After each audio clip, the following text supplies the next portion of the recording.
My name is Teja Priyadarshini, and I'm so sorry about the camera uh, all up in my face, but if I have to read your comments, it can't be really far away.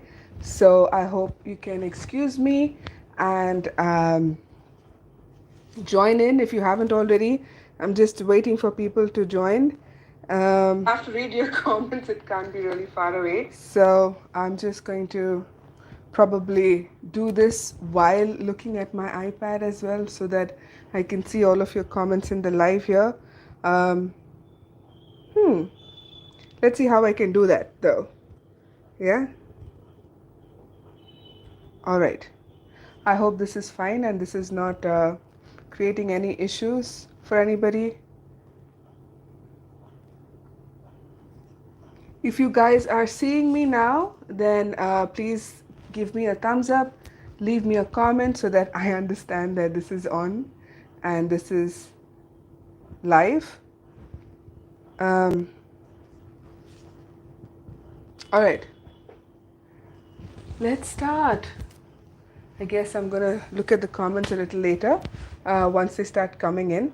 My name is Teja Priyadarshini. I am the founder for Akashic Cosmic Healing, and today we're going to be talking about entities. Entities are what you call spirits, ghosts, ghouls, dark force energies, earthbound spirits, elementals, all sorts of things. And it's going to be an exciting topic to talk about because I get asked this a lot. A lot. People ask me all sorts of things about entities and how they can influence us and what happens when there is an entity inside of us, and etc. So, this is going to be like a very interesting topic to talk about, but I just want to check that this live is live and that people are able to hear and see me. So I'm just gonna see if I can, you know, make sure that the live chat messages are visible and to know that you guys are on here and are watching, because it's a crazy setup YouTube and I'm still not used to it. So please excuse me if I'm just rambling. All right. I hope you guys can hear me. If you can, just give me a thumbs up, right? So that I can see what's happening. Um, so, all right. This is really a bit weird for me because I'm not seeing anything on the chat there. Um, Neither am I seeing anything here. But I do see that people are coming on. And if you are able to hear me, please send me a hello or a hi or something like that so that I'm able to understand that this is live. I'm so sorry to be doing this to you guys. It's so unprofessional, I know. But hi Kirti, thank you so much for sending that to me. I hope you can hear me all right. If the audio is fine and people are able to hear me, uh, I'm not really sure if there is a problem with the audio, but let me know just in case you can hear me all right. And I do hope like other people start joining in soon so that we can go ahead with it. All right, thank you so much, Kirti. That is beautiful. Okay, so we can jump right in and talk about entities now. So, what are entities? Um, Entities are what we call, spirits, people who've passed on, ghosts, or any sort of earthbound spirit is something that we usually refer to as an entity. An entity is like a disembodiment. Um, an entity is something that is disembodied, basically doesn't have a body.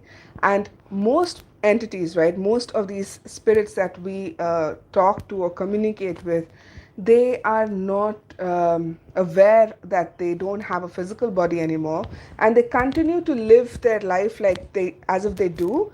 So it becomes very confusing for them to understand that they don't have a body. And most of the time, when this happens, they try to communicate with people around them. And when people don't really listen because we can't. They're in another different dimension. Their frequency is much different. So we really can't hear them when they're trying to talk to us. So it kind of frustrates them and it makes them go like mad when they're listening to us. But we can't hear them, but they can hear everything that we're saying. So it's just frustrating for them.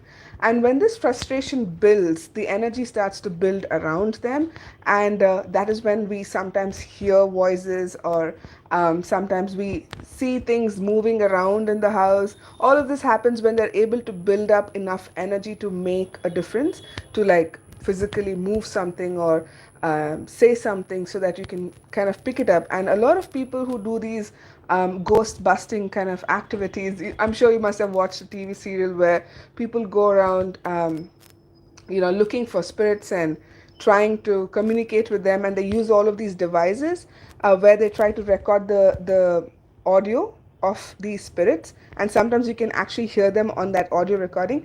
This happens when an entity is able to procure enough energy to able to say like a word or like a sentence or something like that. But why are entities so important, and why do we have to talk about them today, is because I am a psychic medium and I've seen entities all of my life. So, growing up, if you are following me on Instagram, you might have seen that story where I started having these experiences of seeing spirits or people who've passed over since I was like probably 6 years old.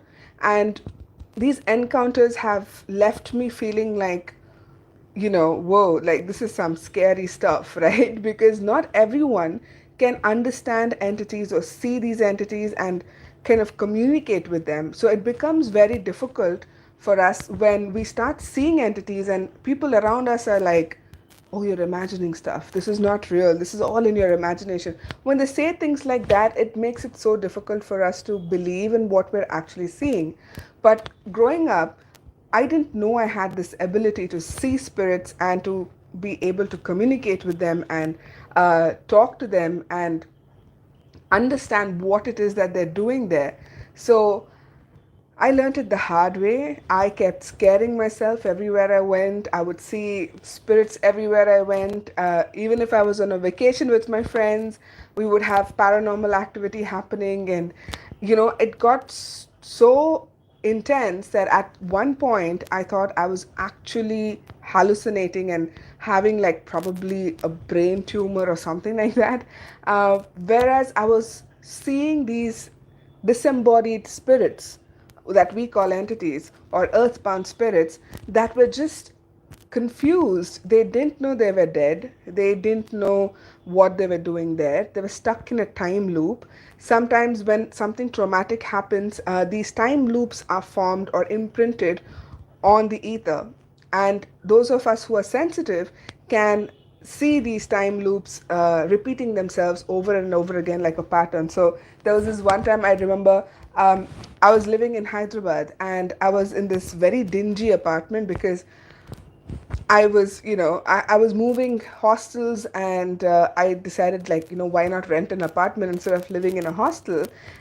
And I was in between apartments when I found this one bedroom apartment, which was creepy. Like, it was creepy as hell. But then my time was running out and I had to like take it.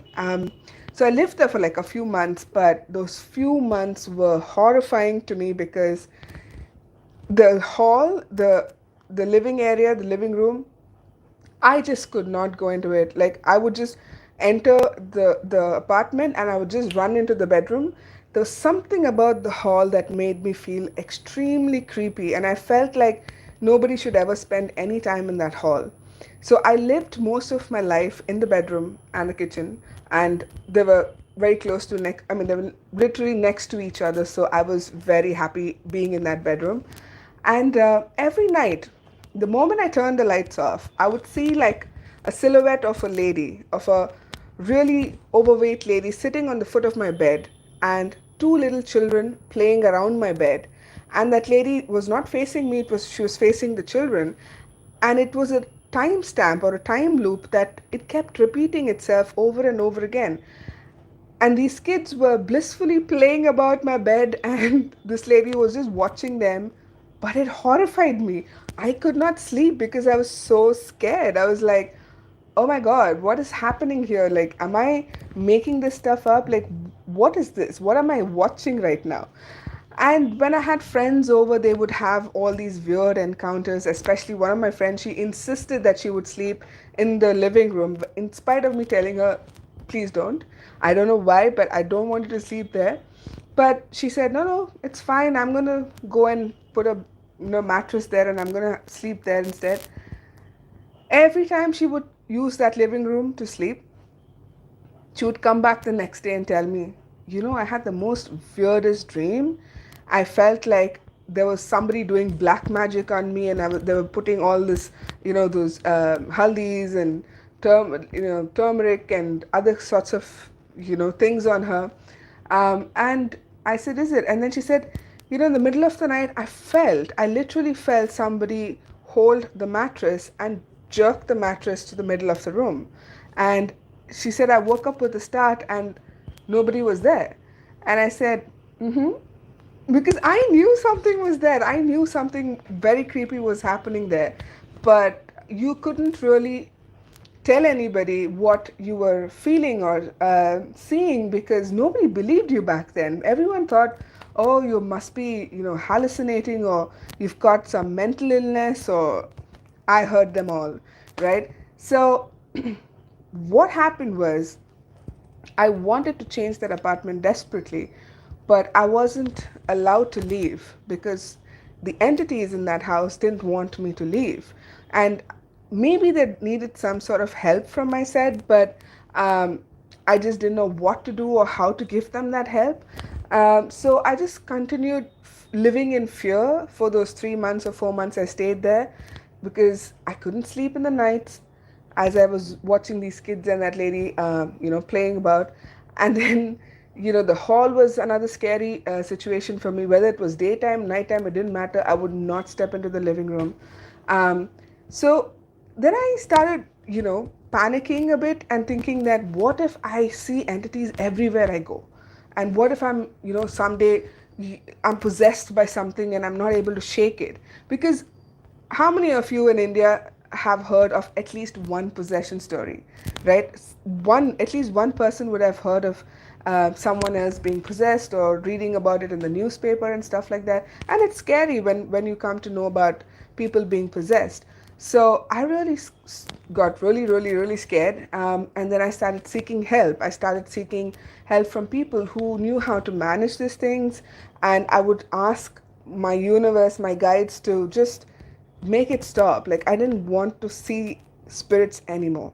But why is this so important is because when we are scared, when we have fear of these entities, that is the most triggering quality we can have to make them influence us in whatever way they want to.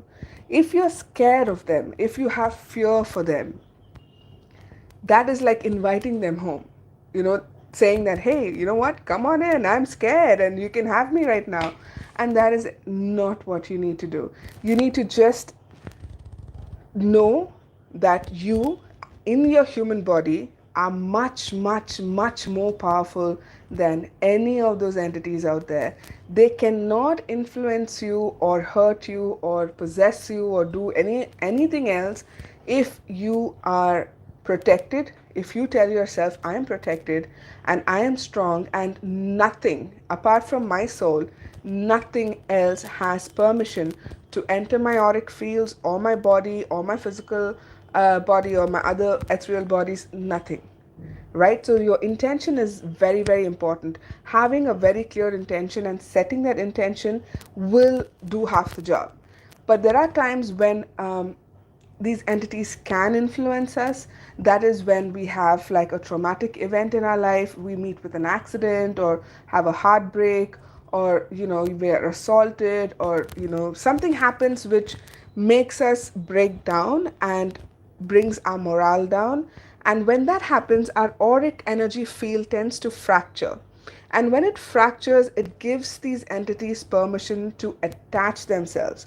They can't possess you, mind you, they cannot. That happens in the most rarest cases, and that is only when the the soul decides to allow other entities or beings to possess the body, and that is done at a soul level. There's a contract that's made, and it's usually very rare these days. It does not happen as often as we believe it to happen.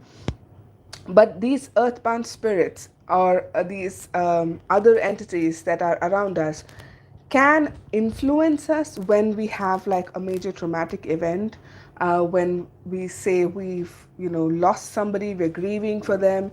Our loved ones can also attach to us. It's not a bad thing when they attach to us, but it is not a good thing either, because they're not supposed to be there attached to your body. They need to leave and go into the light. That's where they belong. But when we are grieving them, our loved ones can also sometimes tend to attach themselves to us. Recently, I had a client who had lost her son many years ago, but what happened is she was not able to let go of that grief, and she came to me because she said, it's been a few years, it's been more than 5 years now, and I know that it's a huge loss for me, but the way I'm grieving, it doesn't feel normal, she said. So I decided to do a transcendental hypnosis session with her. And when we did this transcendental healing, we realized that the sun's soul, or soul fragments rather, were still attached to her in different parts of her body.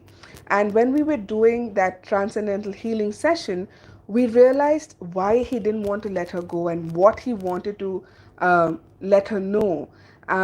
And she also was holding on to him because she was having a lot of guilt and a lot of grief and sadness, and she just didn't want to release him. And when that person, when her son came through and spoke to her and said, look, I'm attached to you because of this, she was then able to communicate with him and release him into the light. And when that happened, he went in so beautifully into the light that she woke up feeling so much lighter. She does still miss her son, but the grief is not as overpowering or crippling as it used to be before for her. So this is a very important thing. So when we have earthbound spirits attached to us, sometimes what happens is we tend to feel emotions much more strongly than we intend to feel. For example, if you already are into the habit of drinking a lot, and you're sitting in a bar and there are these earthbound spirits that could have been alcoholics in their lifetime and passed away because of alcoholism, or something traumatic would have happened to them, and they're hanging about with you in the bar, right? And you are in a bad mood, or you've had a heartbreak, or you're extremely disappointed or angry or sad, and you're having these drinks, and you're getting into a drunken stupor. That is when an alcoholic spirit can attach itself to you and make you want to drink more. It's not an excuse, trust me. You cannot go about saying that, hey, I'm not the one who's doing the drinking. This alcoholic spirit is making me want to drink. That is not what I'm trying to say here. What I'm saying is that when someone is already an addict to something, if they're addicted to, say, alcohol or drugs or cigarette or shopping or anything like exercise, it could be any sort of addiction, right? These spirits that are around them will influence them to do more of it. And when that happens, for someone like an alcoholic or a drug addict, it kind of hurts their entire body, right? It hurts their system, it hurts their families, it hurts them, they lose their jobs. A lot of negative things tend to happen in their lives because of it. So when we remove that entity's influence, then you will find that you have the strength within you to probably kick that habit. So you will be more willing to release that habit or that addiction once we remove this influence of this earthbound spirit that is making you kind of do more of that. Does that make sense? If you have any questions, keep them coming, guys, because there is so much about entities that I want to talk to you about, and I would really like it if you have questions and ask me about it. It's easier for me to then explain to you. So when these influences happen, we tend to feel more of a particular emotion, whether it's anger or sadness or even just plain boredom, right? Sometimes people are just bored for nothing and they can't seem to shake it. So that can also be like a bored entity that is attached to you. And most of the times these entities attach to you because they match your frequency. So for example, I had another client who was harboring a lot of anger since her childhood, and she's had a very traumatic childhood growing up. She lost her mother when she was a baby. Her father abandoned her when she was a baby. A lot of things that happened to her, and she grew up with this overwhelming feeling of anger, and it just became worse after a certain point in her life. And now she's come to terms with whatever's happened in her childhood. She's forgiven her parents, and she's kind of moved on, but she's unable to shake that anger. She says, I don't know why I get angry so easily, and I'm just raging with anger.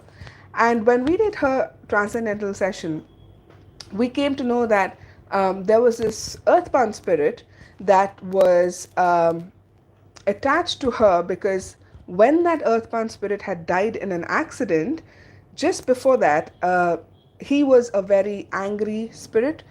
He was very angry with life in general. He was jealous of people and their achievements, and he was in a very, very negative state of mind when he met with an accident and died on the spot. And my client was somewhere around that vicinity when this happened, and she was having an angry episode at that point. So he just switched to her and attached himself to her and started feeding off her anger. So he started making her feel more angry than usual. And when that happens, sometimes we think it's so normal. We think, maybe I'm angry because this happened. But then as time goes on, you begin to understand that, wait a minute, there's nothing for me to be angry about, but I'm having all this rage inside of me and I don't know why this is happening. That is when you need to kind of check in with your guides and ask if it's an earthbound spirit kind of influencing that anger. And trust me, this doesn't happen all the time. It's not something like, that all of us go through and all of us have these spirits.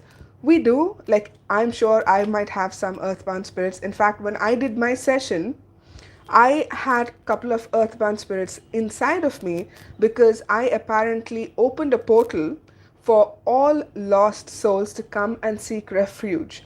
And all the souls that were embarrassed to go into the light or felt that they would be punished if they went into the light, they came and settled inside my stomach. And they were like, no, I can't go because I'm too embarrassed to leave right now. I had a particular spirit who was a gambler, and he had all of these debts, and then he ended up killing himself, and he was so ashamed to go back home, which is into the light, that he said, if I go there, then they will punish me and I don't want to go. So I literally had to coax him, or rather my higher self and my spirit guides had to literally coax him to go into that light and say that he's going to be fine, there's going to be no punishment of any sort. And then he decided to leave me and go into the light.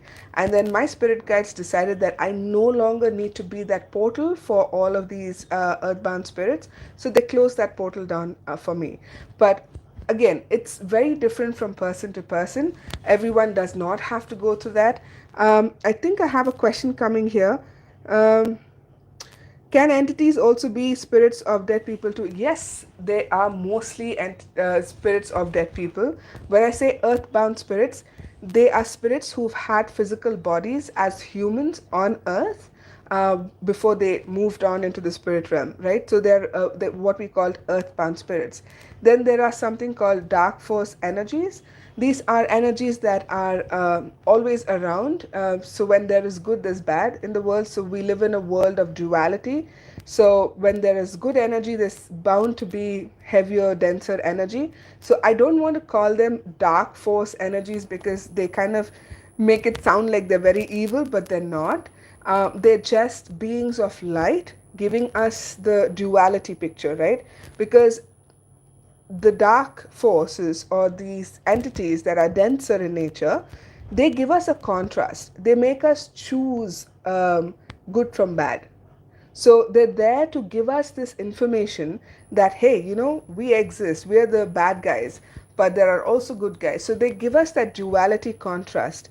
And So because of that, our world at this current moment is at a tipping point, because wherever you look, whichever newspaper you read, or wherever you have a conversation, people are saying, oh my god, this whole world is going down the drain. That is because we are coming to a pivotal point in our existence where we are going to then choose to ascend into a higher frequency of love and joy rather than being stuck. So the dark energies are playing a very important role in making us choose the light and making us choose love and choose joy. So, in them also, there is a spark of light.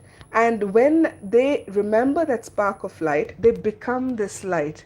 And when they remember that they are from the light and they come from the light, it is such a beautiful transition that they make. And then they go into helping other people release all of these dark force energies in them as well, turning these dark force energies into light. So there is nothing like a scary entity. At least I have not come across any of the scary entities that they show us in movies and other things. They simply don't exist. I think they did exist at a particular point in the past, but they don't, or at least they're not so frequent as the movies and the news media and the YouTube channels kind of put make us feel like they are so scary and this, that to be feared, and we're supposed to stay away from this. And they're just disembodied beings that don't know what they're doing. And once you explain it to them and show them who they truly are, the transformation is like that. And most of them get transmuted into the light. I would say all of them get transmuted into the light once they realize that they are the light, they are from the light. And some need a bit of coaxing, of course. And then some are so engrossed in that character that they're playing, of this dark energy, saying that it's none of your business to be here, and it's get out of here, stop doing what you're doing. I get said this a lot when I'm doing sessions and trying to remove these energetic blocks. And trust me, the moment I start talking to them and negotiating with them, and I show them who they truly are, they immediately switch and they say sorry. They say, I didn't know what I was doing. I'm happy to go into the light. And they also tell the client that they are sorry that they have been abusing their body and influencing them in negative ways. And then the client also lets them go happily. So it's a happy situation. So there's nothing scary about entities, as far as I know in my line of work. I've been doing this for all of my life, dealing with entities, and I have now mastered a particular technique in which we can negotiate with them and release them into the light. So it's a beautiful, beautiful system, and there's nothing to be afraid of. Then there are these other kind of entities, right, which are called artificial intelligence or alien entities, and they come from different planets and planetary systems, and in fact different dimensions as well. So you have like a whole range of these things, and most of them are here to help us ascend spiritually. They want us to become these beautiful spiritual beings, and they want to assist us in becoming more spiritual. But what they don't realize is that they don't have permission to intervene. Unless we give them permission to intervene, they cannot intervene. But they don't know that. And once we remind them that, look, you don't have any business to interfering here, they're very happy to leave. So there is nothing like any alien being saying like, no, no, I'm going to stay here and I'm going to intervene. It doesn't work that way. The second kind of aliens you'll find are information seekers, who are basically looking for information on what's happening on earth, what's happening with the human bodies and all of that. So they kind of place implants in the brain, which are not real implants. They're not like something that you can see physically, but they're called ethereal implants. So they look metallic, especially when you're doing the transcendental healing therapy. You will see them as metallic objects placed in your throat or in your brain or in your spine or any other part of the body. And everything is very specific to gathering certain information. But again, they are not allowed to do that. So when you tell them that, they immediately take their devices out and they're gone. So It's they're doing it trying to help us, trying to gather information. But then there is the third kind, who tend to be disruptors. They don't like it that our frequency is increasing and we are becoming, these superhuman humanoids, that have ability to access higher dimensional knowledge and grow and expand and probably become superior to them at some point in the future. So they tend to disrupt the growth process by, making us feel scared, making us feel angry, holding grudges, revenge, wars, all sorts of things. So, most of the time, when a disruptor is in your body, they're trying to make you feel very, very dejected, very, how should I say, meaningless, like life is meaningless. I'm gonna, just end it all and things like that. So, usually there are these disruptor energies, but then there are disruptor energies in the alien kind, and there are disruptor energies in the dark force side as well.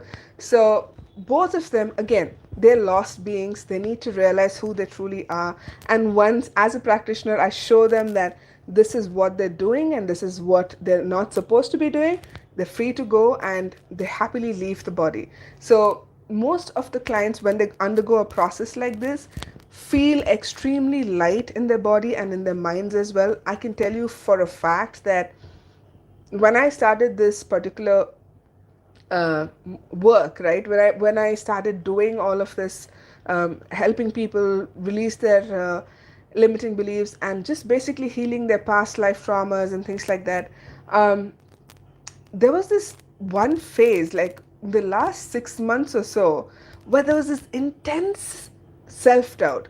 I never felt that kind of self doubt before any time in my life, because if I learn something and I'm sure of it, I'm very confident about it.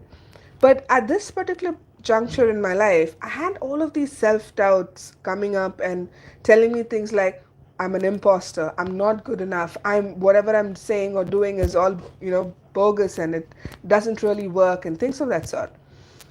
And then I had a session for myself, and a good friend of mine, Laura Whitworth, teaches this in her particular technique is called soul centered healing hypnosis. And in her technique, they go into the depths and, kind of see where all these blocks are coming from and they remove it. So I had a colleague of mine do a session on me, and she found all these implants in my brain and in my spine, which were creating those doubts basically, and also not allowing my kundalini energy to free flowly. And all these doubts disappeared the moment I removed those implants from my brain. And my higher self, they came in, and they, like, when I say they, I'm talking about my higher self and my spirit guides and all the light beings that are there helping me all the time. They come over and they took charge, and they just removed all that junk from my brain. And initially, I didn't know what to make out of it. I woke up feeling definitely so much more lighter. But as the weeks went on, I realized that I have no more self doubt. I don't doubt myself anymore, and I have this confidence and clarity with what I'm doing, the work I'm doing, and developing this technique of transcendental healing was phenomenal, because I got downloads like nobody else. And I would get downloads in my sleep, I would get downloads while I was working on the course itself, trying to perfect that technique and probably one day teach this to you guys. And it was phenomenal the way the clarity of thought was being downloaded to me. And that's when I realized how much of an impact all these things make. But it's not necessary that everyone should have some sort of an implant or some sort of a attachment or anything. But what I want to emphasize is there is nothing to be scared of. These entities do not have power over you as long as you're in the physical body. Because when you're in the physical body, you have made a contract with the body, which in itself is a conscious being. And the two of you, so the body and your soul, know exactly the contract that you have made and what it is that you want to experience in this life. So nothing else, no other outside influence is supposed to interfere. But then we are, after all, humans, and we do have traumatic events. And when we do have traumatic events, that is when the aura can kind of fracture sometimes, allowing these spirits to attach, but they cannot possess you. This is a completely different topic, and I'm not talking about that today. Possession is something that happens in very rare cases, and that again, it's a very different topic, and probably do another video on that. But this entity, what I'm talking about, they attach because most of the time, like I had a client recently from the Philippines, and she had a couple of energies on her that wanted to help her. They were attached to her because they wanted to help her, genuinely help her. And I was so surprised because usually we think that entities attach themselves so that they make us worse and they want to feed off our anger and sadness and all sorts of things. But this entity was there to help her. They told me that this entity told me that if I'm not there, then she's not going to be cool enough and fit in with the crowd. And if she's not able to fit in with the crowd, then nobody would like her.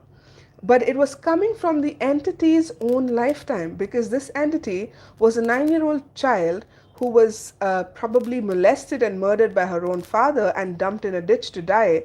And she kept telling herself, if I was only cooler, I would have been accepted by my father. If I was only, probably this person who could be savvy and do all of these things, then I would have fit into that crowd. And when that happens, the entity is projecting its own fears into the client. So the client is trying to be extra cool and be with only the cool people. And then at one point, she just doesn't understand why she's not able to gel with, other people and have this easy relationship with them. So once we removed the entity then told her that, I'm so sorry because this is coming from my own fears and it has nothing to do with you. And then the client realized that she's cool anyway. Like, she didn't need that entity to teach her how to be cool. So influences of entities can be in a good way as well. They're trying to protect you from making mistakes, or they're trying to protect you from certain people. So it can happen in that way as well. So not all entities are evil, or they're there to like disrupt you or kind of make you feel sad or angry and things like that. I'm just going to quickly go through the questions so that I can answer them for you. Right. Will entities bound to you? How can you have authority over them? All right. So entities don't really bind themselves to you. They have, first of all, they have no permission to be there with you.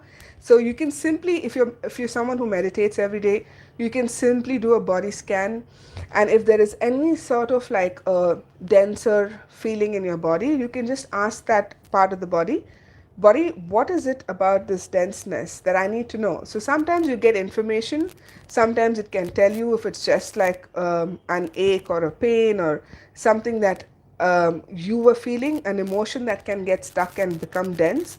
Sometimes it could be like an entity that is influencing that pain. So then you just simply say, you're not supposed to be here. I want you to go into the light and, please leave. You have no permission to stay in my body, and they'll be gone. The moment you give that command, they're gone. But there are some people who do a lot of say they indulge themselves in black magic, or they do these satanic rituals and they call on to spirits, or they do ouija boards, and they literally call them on and then they make these soul contracts with them. There are people like that. I'm not saying that many people like that, but there are a few who do that. And with them, the process is different. We have to kind of make the contracts null and void, and we have to break those contracts so that the contract is now null and void and they cannot bind themselves with that particular person.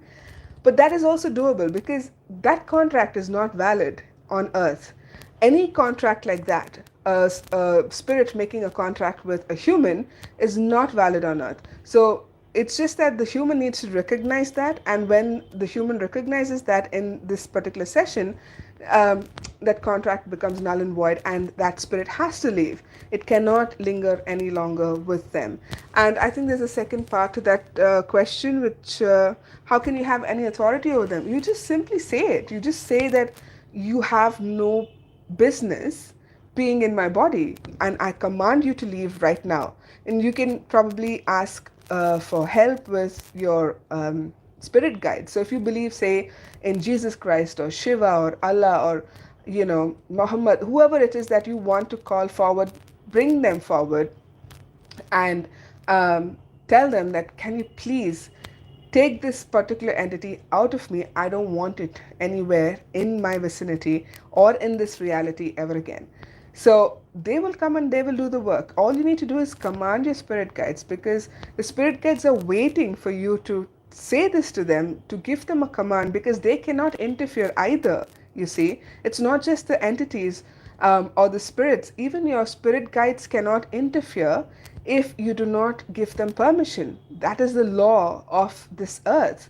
And as this universal law cannot be broken, your spirit guides are also waiting for you to give them permission to interfere with your life, to provide you with the healing, or provide you with the protection, or provide you with the answers, whatever else that you need.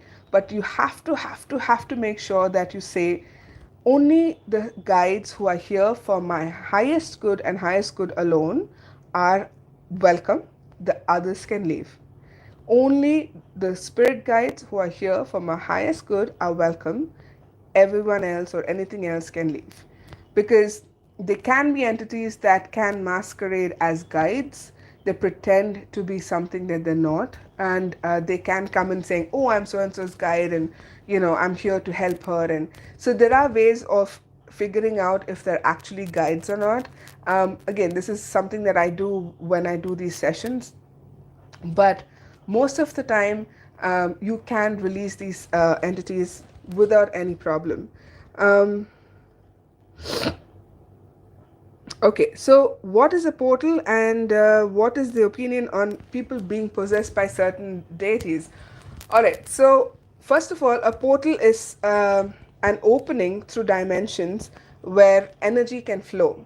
So wormholes are portals, black holes are portals, white holes are portals. All of these are portals, but we also have energy portals where, especially when there is like a high frequency of energy, you can open a portal where beings from other dimensions or timelines can move in and out very freely. The white light is also a portal where we open the white light portal to send spirits into the light, into the place where they belong. That is where we generally call home, or the source energy. So that can also be a portal. So portals are of different kind, and that's like a entirely different topic. Maybe I'll do a video on portals another time. But when people do get these, they're not possessed by deities, or they're not possessed by gods or goddesses. They're basically channeling high frequency energies, and I do that as well. I channel high frequency energies, but I don't go into that state of trance like you see most of these cultures. They, when they start channeling, say, the goddess energy, they go into a state of trance where they're shaking violently and they're dancing about, and they're like, saying all of these things with aggressiveness, and the voice kind of changes.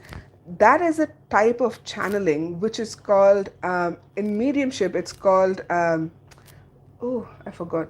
This is called trance mediumship, where you are allowing this energy of this frequency of this being to enter your body physically by like, you're not really vacating your body, but like your soul is kind of like giving up its possession for like those few minutes or whatever, 1 hour, and this energy takes over. So the body's frequency and the frequency that's coming in doesn't really match. So that is why the body is shaking violently, and it's not able to like contain that energy for too long.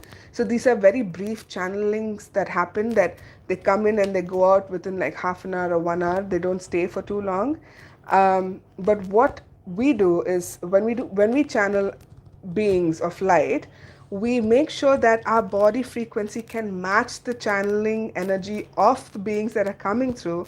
So we don't go into those states of trance where we are vacating our body. We're very much there, we're present, we're not doing trance mediumship, we're very much present, but we're able to connect with the higher frequency and allow the messages to come through. So they're two completely different things. This has nothing to do with entities possessing the bodies.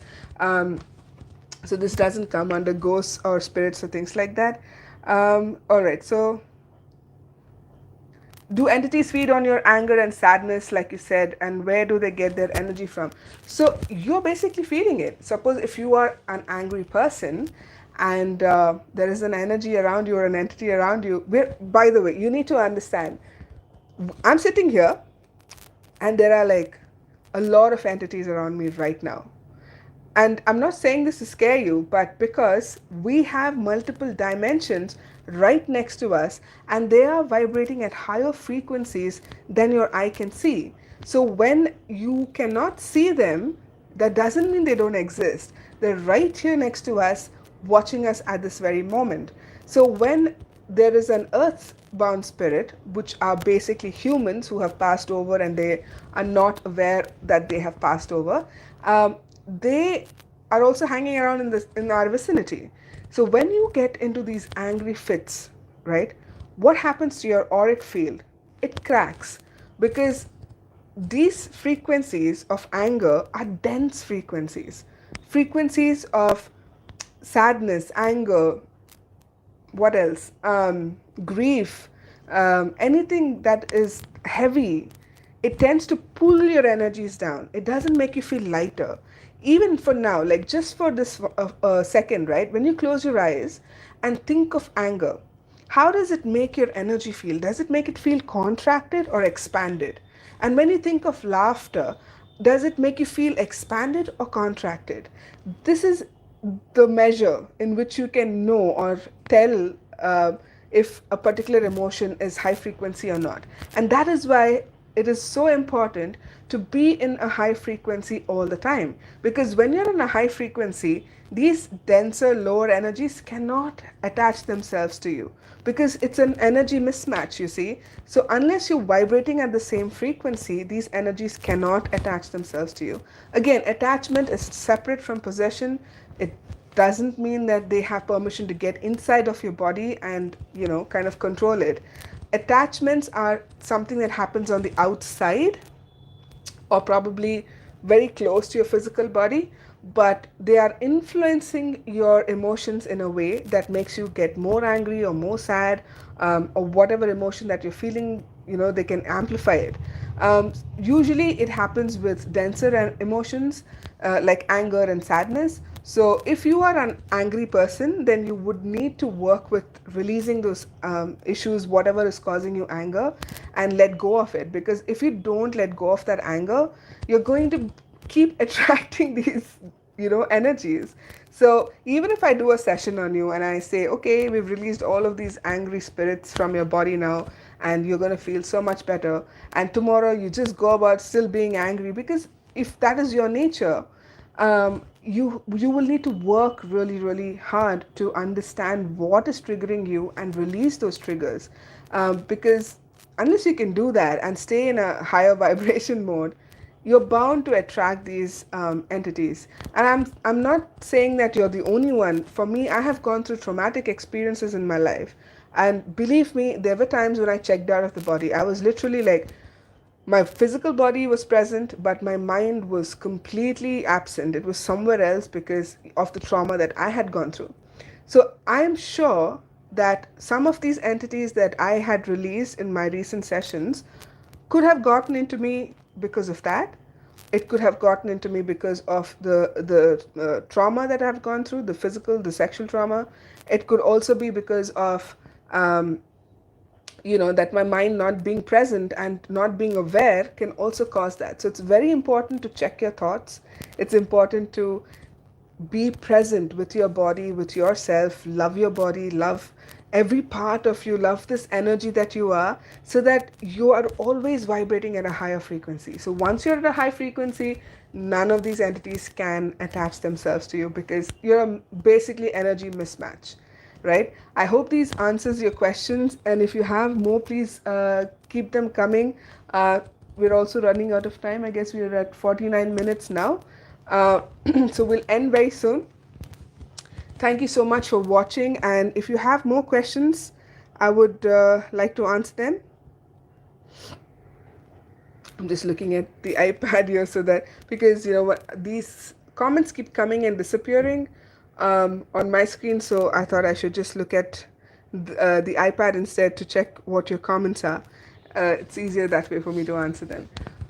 But right, so this is all about entities, the good, the bad, the ugly. So there are good entities, the bad entities, and there are ugly ones. The ugly ones are basically the disruptor kind of entities. The good ones are the ones who are trying to help us become more spiritually aware, help us be more confident. But again, none of them have permission to stay with you. And if you have any of these issues of, say, low self esteem or confidence, or these can be easily rectified through a transcendental healing therapy. In transcendental healing, what we do is we not just check for these blocks in the body, but we also go back to the places in this lifetime and in other lifetimes where something could have happened that would have caused you to have less self-esteem or having low confidence or something like that. And we go back and find out what exactly happened and then heal that aspect of your life, so that when you wake up from the session, you feel so much more confident because now you don't have that block anymore. Trust me, I had a block for finances. I used to think that I'm very bad at finances, and I literally, like, all my life believed that, I can never be rich, because if I'm rich, then I don't know what to do with all of the money. I'm scared of success. I don't want success. All of those things I kept telling myself. And then I had a past life where I saw that I was, one of these porcelain pots maker, and I had a beautiful skill, and I was making these amazing items of porcelain. But then I would tell myself that nobody would buy them if it was too expensive. So I started like selling these pots and items for very low prices. And then I died a pauper. And the moment I saw that lifetime, I just knew that that lifetime was still affecting me now in this current lifetime. And once I disconnected from it, I woke up looking at money in a completely different way. And today I work with my limiting beliefs, because there are still a few limiting beliefs about money.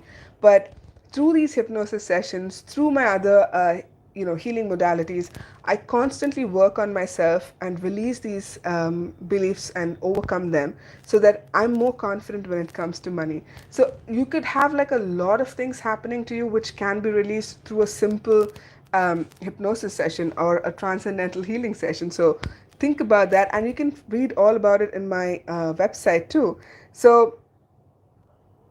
Uh, so Sangeeta wants to know, can we take the help of good entities during difficult situations and then bid them goodbye once we feel better? No. Even if they're good entities, they are there only to help you for their gain, right?